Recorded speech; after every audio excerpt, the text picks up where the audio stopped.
परमपूज्य विश्वरत्न डॉक्टर बाबासाहेब आंबेडकर यांच्या 69व्या महापरिनिर्वाण दिनानिमित्त अभिवादन.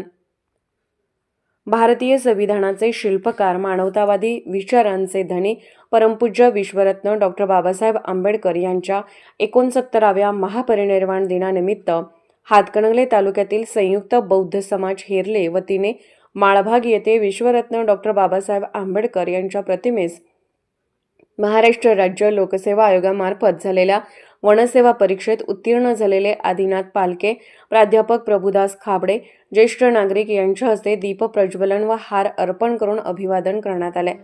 या प्रसंगी बाबासाहेबांना स्मरण करून पंचशील व विधायक पंचशील घेऊन या कार्यक्रमाची सुरुवात करण्यात आली.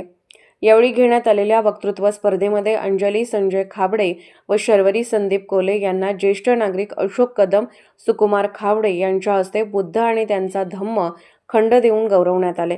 या कार्यक्रम प्रसंगी प्रभुदास खाबडे यांनी बाबासाहेबांनी भारताला दिलेल्या संविधानाचे महत्त्व सांगितले व आदिनाथ पालके यांनी या संविधानामुळे मी यश संपादन केले, म्हणून शिक्षण हे खूप महत्त्वाचे आहे असे सांगितले.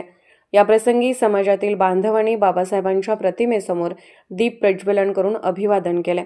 शेवटी धम्मपालन गाथा घेऊन या कार्यक्रमाची सांगता करण्यात आली. या कार्यक्रम प्रसंगी समस्त बौद्ध समाज मोठ्या संख्येने उपस्थित होता. सत्याचा साक्षीदार न्यूजसाठी हेरले प्रतिनिधी संदीप कोले. न्यूज नव्हे, सत्याचे निर्भीड शस्त्र.